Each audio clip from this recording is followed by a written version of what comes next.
Hey Anthony, can you hear me? I can.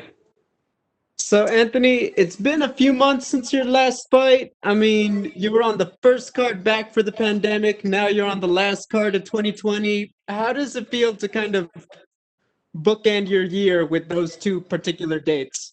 Yeah, man. The first fight back was wild. We were in the arena with like no one in the arena. That was definitely a different experience. I think this time around it's going to be a smaller venue, so it should be a little more comfortable. Getting out there and changing it, exchanging it up. But man, it's been a crazy year for everybody. 2020 was a wild year for all of us. But I think for me, I had a lot of growth as a person, as a athlete, and it feels good to be where I'm at right now. I wanted to get on this card for a while, so I was kind of getting in shape and getting ready for opportunity, and it popped up. I'm glad you brought that up because that was my next question. I feel like we barely just heard about it just a few weeks ago, but how long did you know that fighting on this date might be in the cards for you at the end of the year? Yeah, in my head, I was getting ready for this for man since my last fight. Honestly, I was like, I want 3 fights this year. We didn't get something booked, on the card specifically, like when it popped up, because I initially was going to be the 12th. I think that's what we were kind of negotiating. So I was getting ready for the 12th actually, and then Leon Edwards, I think, got COVID or something happened with COVID and gave me an opportunity to jump on this card. I was listening to your ESPN interview where you spoke at length about, mental strength and working with a psychologist. My question, you guys as professional fighters and public figures, everyone wants you to know their opinion about you on social media, whether it's good or bad after a fight. Talking with a professional, how has that helped you in terms of tuning out a lot of that criticism and just the sheer amount of it you get every day? Yeah, honestly, not more of like not the opinions of other people. It's more of my own opinion. I think when you hear someone's opinion and then you let that resonate in your own head, and then that becomes like this driving force of like, man, I suck at this, or I need to do this. That's when the error happens. And I think I was victim to that a lot in the last later part of my career. After the RDA fight, I let a lot of opinions get in my head, and it dug down deep. And I wasn't aware that it was like making my mind drift off during my training sessions, during my downtime fight week. I was like letting these thoughts like dictate my actions and dictate how I approach these fights. And the results showed in my performances. It was a confidence thing for me, honestly. Like once I went back and looked at my old fights, I was letting these thoughts just getting my head so deep where I was reacting as it was a reality and not just a thought. Gotcha. Final question. How do you feel you match up stylistically with Alex? Man, Alex is actually a dangerous guy. I think not a lot of people know who he is, so it's kind of like I'm supposed to win this fight. These are the dangerous fights. Like the fights you're supposed to win are the dangerous fights. So I think I got to be stylistic. Stylistically, I think I have a great style against anybody. But I know he has a game plan. I fought one of his teammates before. I addressed a lot of them issues in my training camp, having like a real protocol to getting put on my back, getting put on the cage. Having a step-by-step system on how to defend that, not just like I'm gonna fight it off and figure out as the fight goes. So I just feel a lot more prepared in that aspect of it, and I just got to be myself out there. And once I get in that flow and that groove, I think it's hard for anybody to fight me. Hey, thank you, Anthony, and good luck. Thank you, bro. We'll take our next set of questions from Dame Martin with MMA Fight. Hey, Anthony. Earlier this week, you announced that you are starting your own management company. Can you kind of walk me through like the inspiration for that and how that happened? Yeah, man, I've been doing this. Honestly, I've been doing it for a while, just not officially. With my younger brother's career, a lot of fighters at Ruthless Sport, and we kind of have the factory to build great fighters. From where I started fighting in a Harley Davidson dealership in Milwaukee, Wisconsin. That was my first fights, all the way up to a UFC world title. So we have all the pieces of the puzzle in Milwaukee. And it was something I've been wanting to do for a long time. It's just like I didn't officially announce it. I've been guiding Serge's career since he started. And I think I know what fighters need. I've been with numerous management companies. I've been in all different stages of my career, and I feel like there's a spot that I can give back to these fighters a little more from.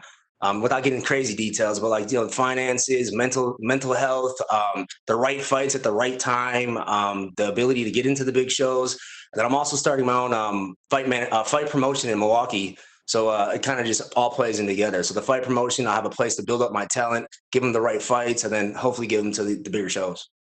I know, obviously, you have a good management team of your own. Are you working alongside them? Are they going to help you, kind of develop this in terms of like building your own stable of fighters?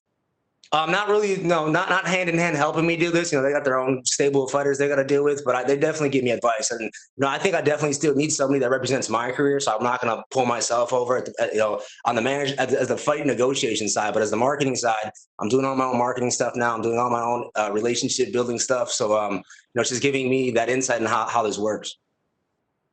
There are great managers out there, obviously, but we also unfortunately have heard some of the horror stories, guys having money stolen from them, sponsorship deals, things like that.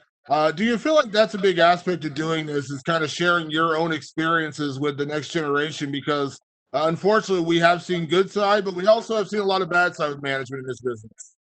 Yeah, man, there are some great managers out there. This isn't something where I'm like, there's horrible managers. It's more of like I think I know the way it needs to be done.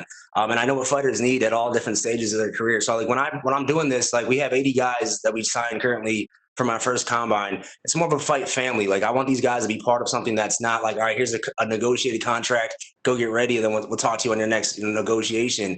We're doing like Zoom meetings. Where that has to be Zoom because of COVID. But mindset stuff, different older fighters that have experience, talking to my athletes, tax accounting, teaching them how to make LLCs, paying themselves salaries, all the stuff that I had to learn on my own, honestly, that I'm giving to these guys right from jump. And Anthony, correct me if I'm wrong, from another interview I saw, did you say that this is the final fight on your current UFC contract? This is my last fight on my current contract. So we'll see what happens after this one. And I'm trying not to like let my mind get into that and like, what's coming next. Some people were asking questions like, Dana announced that chopping block thing. I feel like every fight is the biggest fight of your life. And, no matter what, your job's always on the line if you don't perform. So I'm coming with the same mindset as I always do. So my last question following up on that, I mean, you're a former champion, you're a veteran, you always go out there and put on exciting fights. I don't personally think you'd be on the chopping block, win or lose, but is there a little bit of, we've seen it with certain fighters, they kind of bet on themselves, not that you want to leave the UFC by any means, but if you go out there and put on a second great performance after beating Cowboy and you go out there and beat Alex Morono, are you kind of in a way gambling, betting on yourself to get a better contract next time out? I mean, our job is to make as much as we can from this, and it's not, it's what you're worth. Like, what can you bring to the table? I know this is a business, so I don't expect I'm not going there like, if I beat Alex Morono in a fantastic way, I get a crazy pay bump. But I'm just kind of like playing it little by little. Like before my career, I would sign my next contract when I had 2 fights left, even before I got to that point. So this time around, I'm just taking it one fight at a time, and I think that's why I chose this opponent. It's not like it's not like the next big fight, what's going to get me into the championship. I kind of want to take it little by little this time in my career. I'm 33 years old. I want to do another run at this title. I want to do another run at becoming who I was before as a champion. And I want to do it little by little. I don't want to jump into that next big fight. And when I'm not, when everything in the back end of my life isn't ready. So I feel like I'm putting all the pieces together with the coaches, my personal life, my family, my friends who's around me, my circle. I think I'm getting that part right. So once I do make this run, it'll last a lot longer. Thanks, Anthony. Thank you, bro. We'll take our next set of questions from Cody Cruz with For the Win podcast. Mr. Pettis, good to talk to you. How you doing? I'm good, man. How you doing? I'm doing fantastic. Thank you for your time today. You commented that you're in a great personal moment, keeping it kosher, starting new ventures, and exploring new opportunities. What would you feel when you think about everything you achieved in your career so far? I'm not done yet. That's what I always tell myself. I'm not done yet. I feel like what I've done is amazing. The 10-year anniversary of the Showtime kick was yesterday. A great moment in my career. So I got to go look back we're stuck in a hotel room here with, I'm with Duke and my younger brother, Sergio Pettis, and then Robert Drysdale's in my corner. So we've just been reminiscing on the past, man. Just all the stuff we've been through from the WEC days to my UFC debut to becoming the world champion to the 3 losses in a row. We're literally going through all that stuff together. And man, it's been an amazing run, man. Like, I'm blessed to be where I'm at.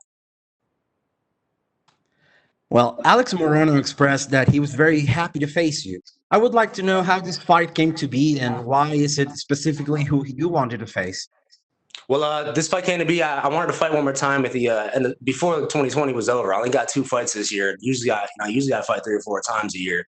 And where my mindset's at, right? I feel like I have a whole new set of tools that's not physical that I can actually bring into these fights. And the only way to know if it works is to go test it. And they gave me a list of names. The first guy I chose wasn't available. Alex was the second name on the list, and he took it right away. So the way the fight came up is I think Leon got COVID or something happened where that fight got pushed back. It opened up a spot on this card, and of course I say yes. Regarding your technical aspects, I know it's a known fact that you're pretty well rounded. I would like to hear your thoughts on how do you think your experience will factor in for this match against Morono? Yeah, I mean, I've got so much experience. I mean, I've grew up on these lights. I think most of my professional fights are in the UFC or in the WEC, under the Zuffa flag. So I've seen all of it. I fought the main event on the card, Wonder Boy, another crazy style that I had to get ready for. So I feel like definitely my experience is going to help, help me in this fight. But Alex is dangerous, and I'm not overlooking this guy. It's like one of them things. Like this is a high stake fight, especially because not a lot of people know who he is, and this is his chance to make his name known. So this is a dangerous fight for me, and I love these kind of fights. It puts the pressure on me. Well, you are very creative, without a doubt, one of the most entertaining fighters to watch in the sport's history. Where does this creativity comes from? How do you feel about being in this position where now you can be an inspiration for the young and up and coming fighters? Yeah, it's crazy, man. Like after seeing the Showtime kick and seeing it's been 10 years since then, I'm like, man, that made me feel old. Even though I'm 33, I'm like, I've been in this game for a while. That's kind of like the part of me starting the management company. I think I have a lot of experience, a lot of knowledge in this game that I can, help these fighters. And we also have a great training camp at Roofer Sport that, we have for fighters to attach to. And if they just show up, they can take their career to the highest levels. The creativity really comes from my Taekwondo background, I would say. As a kid doing these flashy kicks and having that intensity to compete and it's a different style than the traditional Muay Thai and the karate style that we see, the wrestling. My kicks are a little different. My flash is a little different, and I've had some amazing moments in my career. Without a doubt. I know you don't want to talk about the future that much, but the thing is, Cub Swanson said he'd love to measure with you sometime in the future in the 155-pound division. What do you think about this idea and about what Cub could bring as an opponent? Yeah, Cub's good, man. Actually, I trained with Cub out in Albuquerque. He has some great jiu-jitsu. We did some striking. His last fight, he looked amazing, man. Big ups to him for that last performance. I was definitely rooting for him in that fight. And he faced some adversity too with them low kicks, changed his stance up, got that range. It was a beautiful performance. I say yeah to anybody. I'm not afraid to fight anybody on this UFC roster. I think I proved that in my career already that I fight the best of the best, and it would be fun to fight with Cub. Absolutely, I would pay to watch that any day. Thanks, bro. Anthony, it's been a pleasure. It's been an honor to talk to you.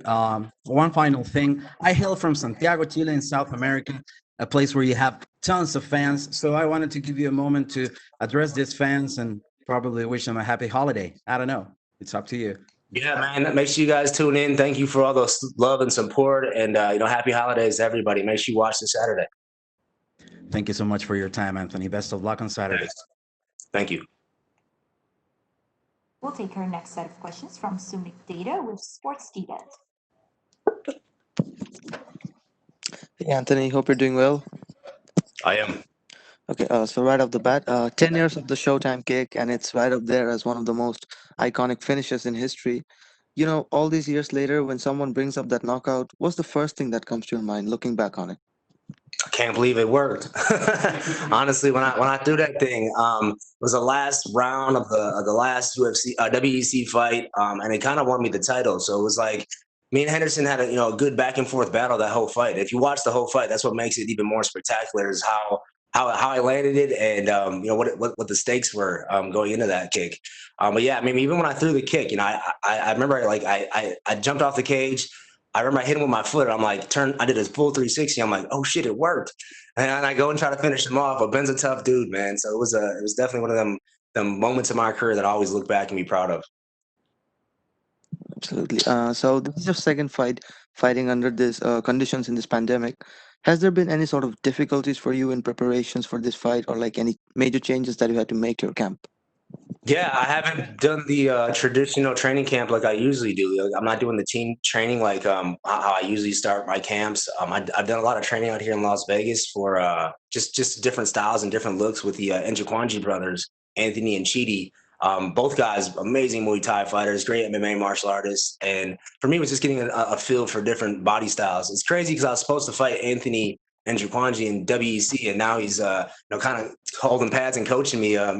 This many years later. So, he's amazing athlete. And then Robert Drysdale is somebody that's going to be in my corner. So I changed up my approach to my jujitsu and got some new tools and some new body styles, new ideas. And I feel like where I was at mentally, it allowed me to actually absorb a lot more from these guys. I wasn't going in there with the mindset of I know everything. It was more like, what can they teach me? What can I pull away? And what can I add to my game?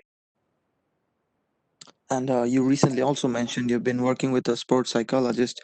Could you tell us a little on how that has benefited you? Yeah, I was totally against that, honestly. Before this year, I was like, I don't need to talk to anybody. I know my head, I know my body, I know what I need.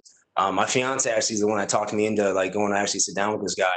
And the UFC offers this to all their athletes. So, I mean, any UFC fighters, they definitely should be taking advantage of this avenue. And he just opened up my eyes to a whole new aspect of not only the fight game, but to my life, like how I deal with specific situations. Like just the I guess when your body's like in control and your mind's out of control, like you're not even present in like certain reactions like anger, anxiety, fear, like all like your body's in like set in these ways of handling them things, and you don't actually sit back and absorb like why do I react this way? Why do I handle it this way? And initially so I started this in like February is my first time meeting with him. So it's almost a whole year with this guy. And we started in my personal life, like fixing my personal relationships, how I react with my daughter, with my fiance, my mom, and then we trickled that into my fight career and bringing back that presence to the training room. Like instead of letting my mind drift, like I always train hard. It's not like I wasn't training hard. It was just like the right style of training for my mentally being there. So like, you get a thought in your head and all of a sudden, 20 minutes later, you're like, oh shit, like how did that 20 minutes pass by? And I'm sparring these top level guys. I wasn't like mentally there in these practice rooms. And now I have the ability, like when I feel a feeling, I can recognize what I'm feeling and then immediately bring myself back to what I'm supposed to be doing at that moment. Well, that's great to hear. And Thank you. you're a former lightweight champion yourself, and you've been around in the welterweight division for a while now. Moving forward, what would your vision be for your career? Yeah, I was going back to lightweight. That's why I'm already on weight right now. I woke up after my last training session last night. I was like a pound underweight. So I was already on the path of going back down to 155. But this opportunity popped up, so I was like, "Yo, I gotta take this one more fight for 2020." So I feel like lightweight is where I'm going to be focusing on for all next year. Okay, and one final question. We've seen the Showtime kick, and we've also seen the Superman punch finish from you in the past. Could we expect another crazy finish from you this weekend? If the opportunity presents itself, man, I'm going in there with no pressure on myself. I want to go have fun out there. I want to be smiling. I want to enjoy this process. Like even the Cowboy fight, I think that was my first fight where I actually got to enjoy the process of the fight. I didn't put so much anxiety and pressure on myself to perform. And I think I'm finding that right recipe to make these things happen again. Like when the Showtime kick happened, I was so focused on becoming the champion, and I didn't have any distractions. I didn't have any old fights to revert to that I had to face adversity. I was like on a tear during that time. So now, like when these like moments happen where I face adversity, I break my hand, or I have somebody gets me with a good shot. My mindset goes back to those fights, and it's like, oh shit, I gotta deal with that before I lose again. Or now I have the ability to bring myself back and deal with the current moment. All right, thank you so much for your time, and good luck for your fight this weekend, sir.